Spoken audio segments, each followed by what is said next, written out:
Good morning. I'm Monika Causholli. I am the Deloitte professor in the accounting department. I'm very excited and honored to be part of the Research Excellence Series at Gatton, and I'm looking forward to your comments and your questions at the end. And I'm also honored to be presenting with Christine and Susan. So today I'm going to present a paper that was recently published. It appeared in earlier this year. And it's about auditing in capital markets. And this paper is co-authored with Levisa Bogdani, who was a PhD student. She's a graduate of our PhD program in accounting, currently at Northeastern University, and Robert Neckel at the University of Florida. Before I get into the paper, I would like to start with a little bit of a simple definition of auditing, just to bring everybody to the same page. Auditing or assurance. Assurance is a larger term umbrella that incorporates auditing, but other types of similar activities similar to auditing. It is the monitoring of financial statements by an independent third party, in this case auditors, with a goal of improving the quality and the reliability of financial statements.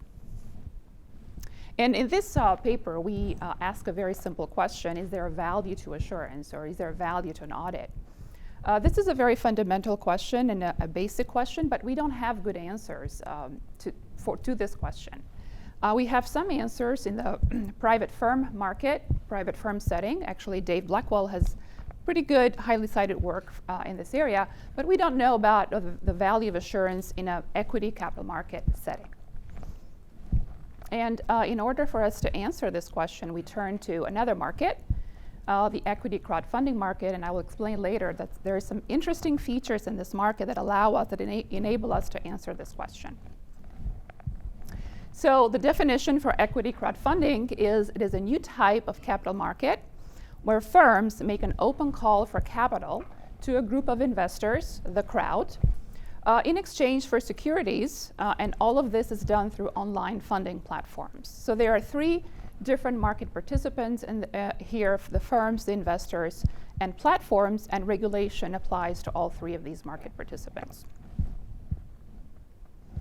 This all started in 2012 with the Jobs Act, which provided the initial legal framework for this market to start operating. And the goal here was to allow or to open up the markets to a broader investor base so that everybody could just participate in the gains from equity. The SEC followed suit in 2015. They issued regulation crowdfunding, which set the requirements for firms, platforms, and investors. And the market started operating in 2016. So how does this look like? Okay, this is a screenshot from WeFunder.com. WeFunder is the largest funding platform, equity crowdfunding platform in the US. And firms that want to raise capital through equity crowdfunding need to go through one of these intermediaries, WeFunder being one of them, and list their companies. So you can see from the picture here that there's three different companies that are shown. And for investors, all they need to do is go and register with these websites, and you can invest with as little as $100. And when you click into some of these icons, you will find interesting information about the company. For example, information about the product that they're selling, information about the board of directors and the board of directors' backgrounds, as well as financial information. In addition, investors can also figure out how much money, what is the target level of capital that each of these companies is seeking, and the number of investors that have invested at that point. So here is like a graph of the top 10 funding platforms. Currently in the US, there's about 65 funding platforms, but the market is dominated by the top two, which is WeFunder and StartEngine, both in terms of the number of companies that go through these funding platforms and in terms of the amount of capital that is raised. Just to give you a little bit of a perspective, this is a tiny market relative to what we are used to. So between 2016 and 2020, only $500 million have been raised, most of it in the later years. And in terms of participation from investors, there's about 1 million investors that have invested in this market in 2020. Investment size is also very small. So if you look at the size of the investment check by funding platform, you can see that from the WeFunder, for example, the average investment size is less than $1,000. So I'm going to talk a little bit about some of the regulatory features of this market. The first one is, because these are very small companies, they're not required to register their securities with the SEC, so that makes the process much less cumbersome and less complex for these companies. This market is open to both accredited or sophisticated investors and unsophisticated investors. However, there are limits to how much an investor can invest, and that depends on their wealth and depends on their income level. Platforms are also required to do some vetting. They have to filter these companies before they allow them in. And they're also required to provide educational material to investors. Because we are dealing with relatively unsophisticated investor base, the platforms are required to provide educational materials to investors so that investors can understand the risks that they are taking. Currently, the companies can raise up to $5 million per year in this market. This ceiling was only recently changed. It was $1 million, at least based on the data that we have, which is in the earlier period. But it changed to $5 million recently. And then the last requirement, which is the most interesting to us as accounting researchers, is the accounting information.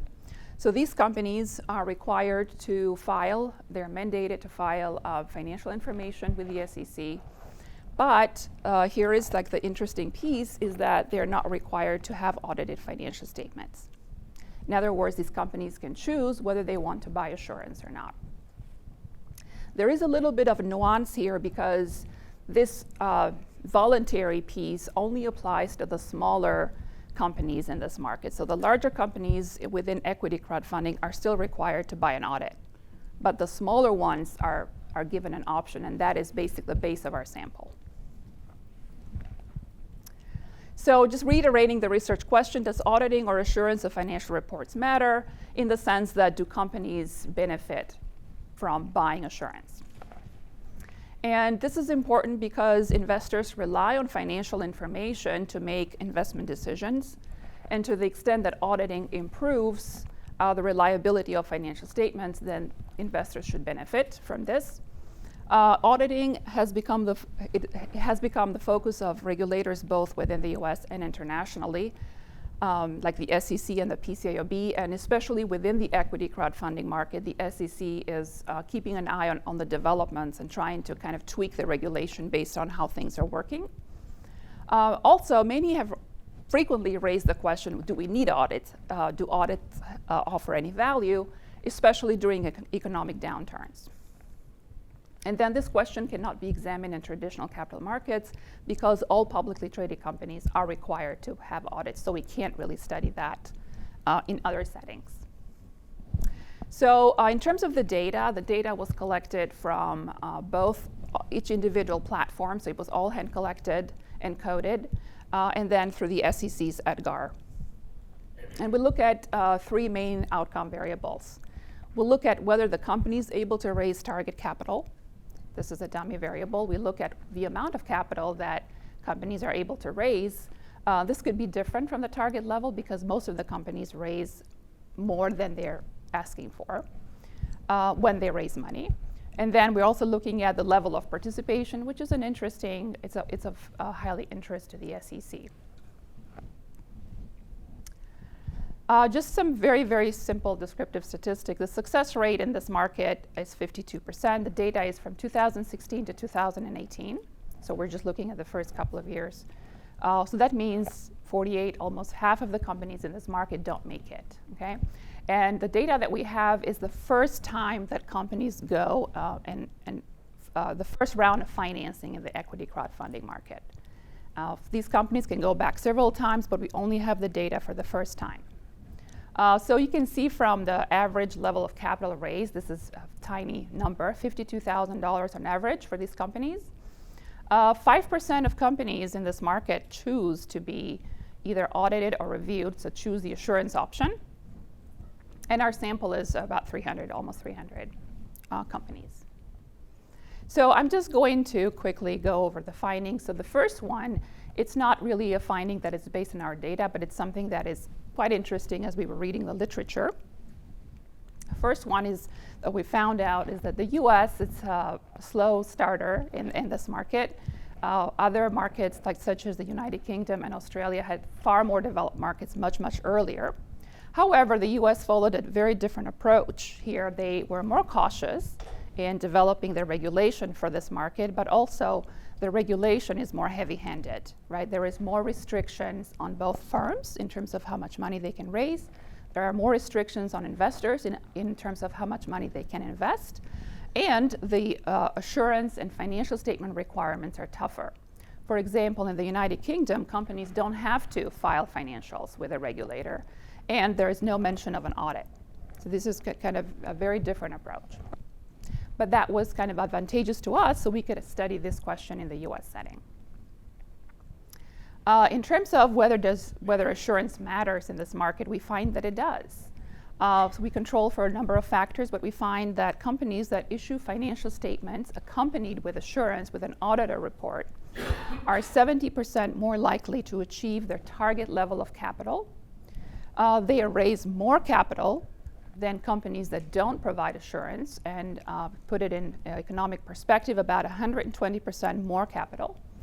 And they attract more investors, on average about 100 additional investors.